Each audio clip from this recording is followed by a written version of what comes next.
Okay, here we go. Right, time to revisit you. Oh! Hello! My name is Daniel, and I've got to London. So, if you want to live in a better place, come see my review of the first Paddington movie. And please, feel right at home in London.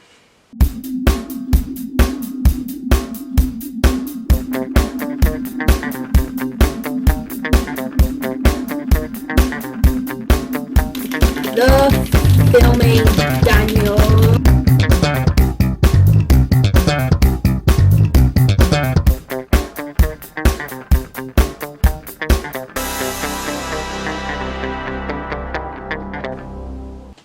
Hey guys, it's Daniel here. Recognise this hat? This is the hat from the very first movie review that I ever posted on YouTube. And this review is a review of the first movie that a sequel was made after this first movie. That was the first movie that was reviewed on my channel. Since I'm going to be celebrating Paddington in Peru, the third Paddington movie coming out in UK cinemas around this time, and since my first movie review on this channel was Paddington 2, so I've already reviewed the second Paddington movie, I thought I would go all the way back to the beginning and review the first ever Paddington movie. So, let's see if it holds up as I review Paddington.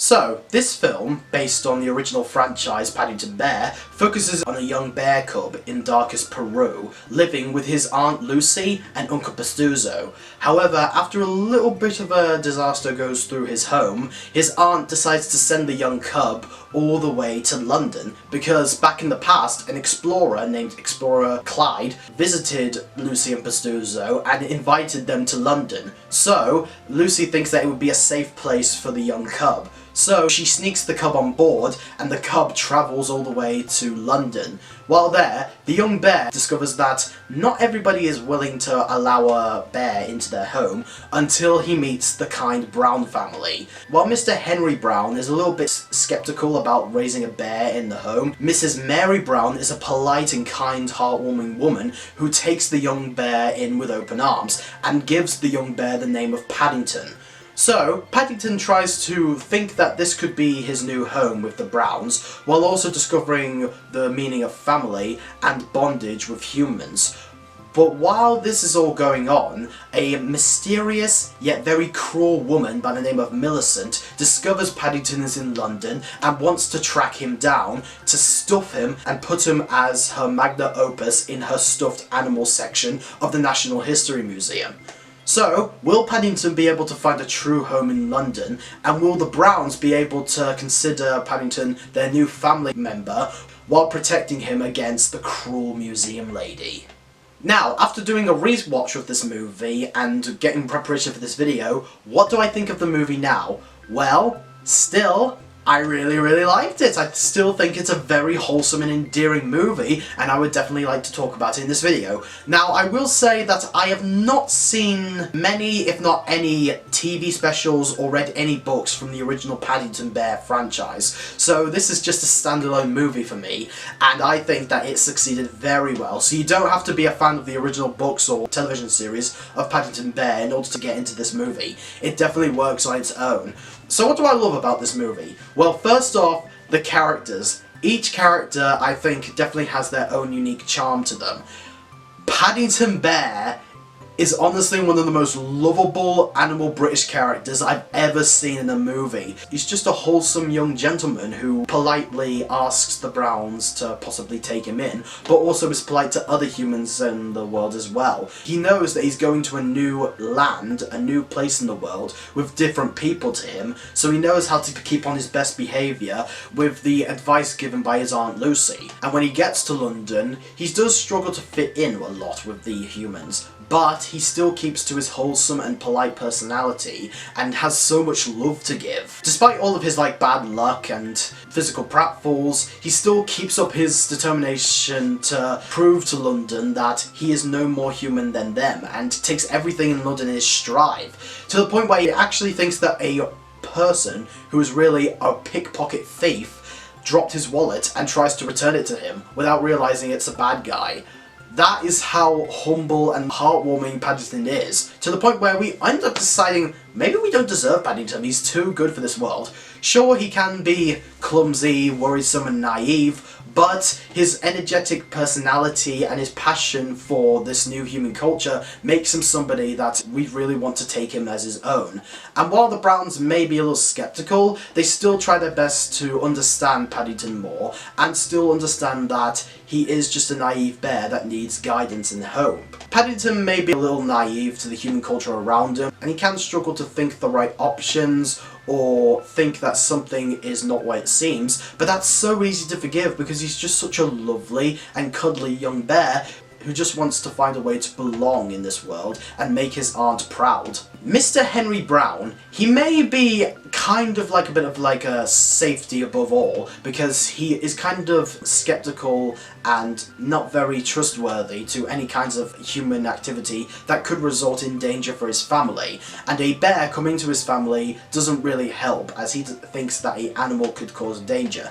And while we definitely are on the side of Paddington and Mrs. Brown and saying Mr. Brown doesn't deserve to treat Paddington like this, I do understand his skepticism, because he is like kind of a safety insurance man, and that's his job. So experience in his job has made him more like worrisome against what could not be safe for other people, and because we have a bear in his family, he doesn't feel it could be safe for Paddington. So I do understand why he is afraid for his family.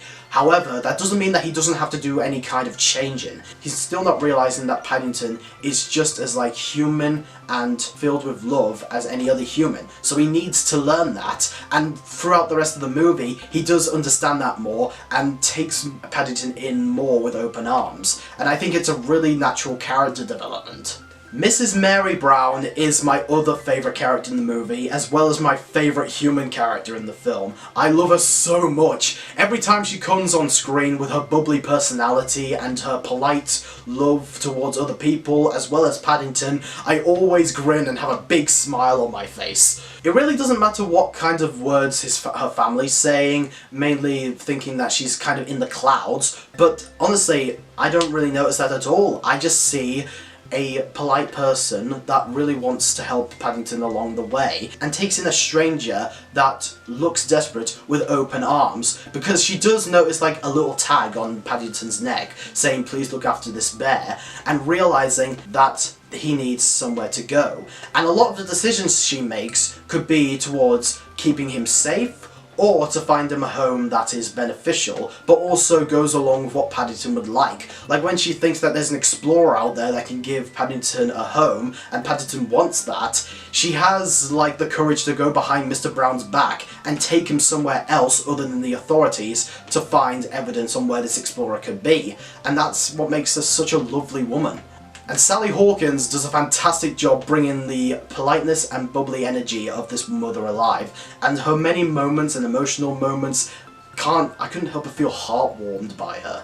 But let's talk about another character that steals the show, Mrs. Bird, played by Julie Walters. She is a riot, okay? She has like the kind of like taking care of the house kind of womany attitude to her, but she also has a little bit of like ways of like thinking that something's going to go wrong, but also she has a witty sense of humour, and I think that she's a riot to watch, and some of the best comedy moments in the movie were mainly thanks to her, and Julie did a fantastic job playing that role.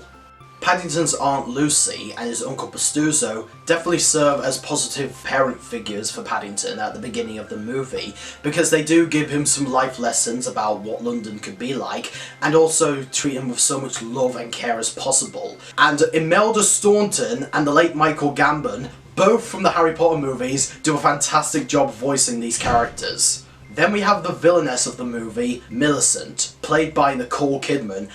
This character is definitely an example of a kind of villainess that you want to punch in the face, because she is so cruel and so horrible and has no mercy for what she does to animals that you just want to see her get her comeuppance and just, you really hate it. And I definitely think that the movie does a good job having her have a cruel personality, which is definitely meant to be kind of like the opposite counterpart of the Brown family. Because if Paddington didn't beat the Brown family, what would have ended up happening if he came across Millicent first in London? It's definitely what makes the bond between the Browns and Paddington much more special and much more deep, because it's a perfect example of good, positive human behaviour compared to Millicent's character.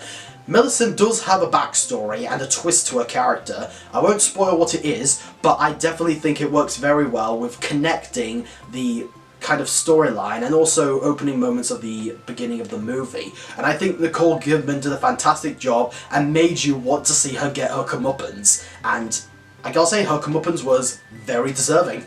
One more character that I will say I really liked and found him to be very wholesome as well is Mr. Gruber, played by Jim Broadbent. I think that he is a very good character. He definitely does play a little part in the story at one point, as he is actually a key to helping Paddington find evidence of what this explorer who visited Peru was like, and if he's still around or not. And what I really like about Gruber is that he has a backstory which really helps him to relate to Paddington's situation, and I think that they handled that very well. And Jim is definitely one of the most wholesome actors I've ever seen in British cinema, and I think he did a fantastic job with that role.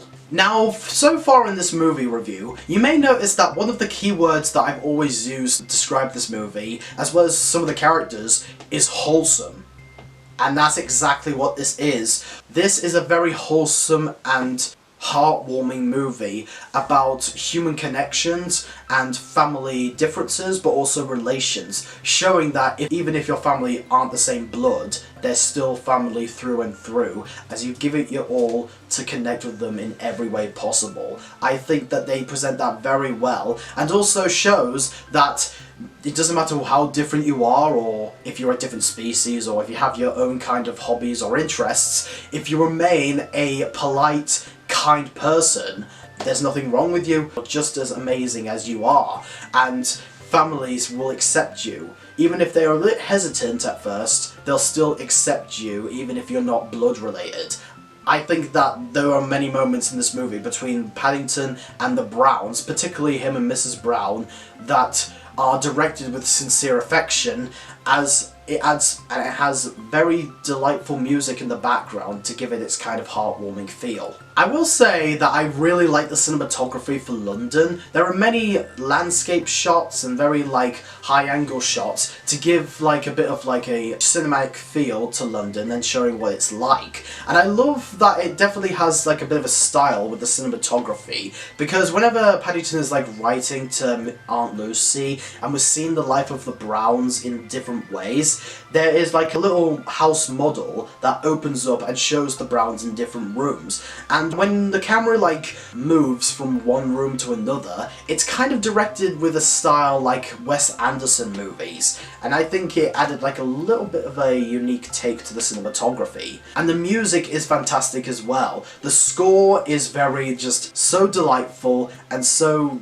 it definitely warms your heart every time you listen to it, in both the wholesome moments and dramatic moments, but it also can get a little bit family silly for comedic moments. And the songs are usually provided by a band that usually appears multiple times throughout the movie, and they have their kind of jazz kind of feel to them, but when it has to go somber in some moments, they'll still treat the scene with respect, with little piano movements and little saxophone play-ons. But it can also have its own little cheeky side as well too. So I definitely think that the band definitely provide a lot of the great musical choices for this movie.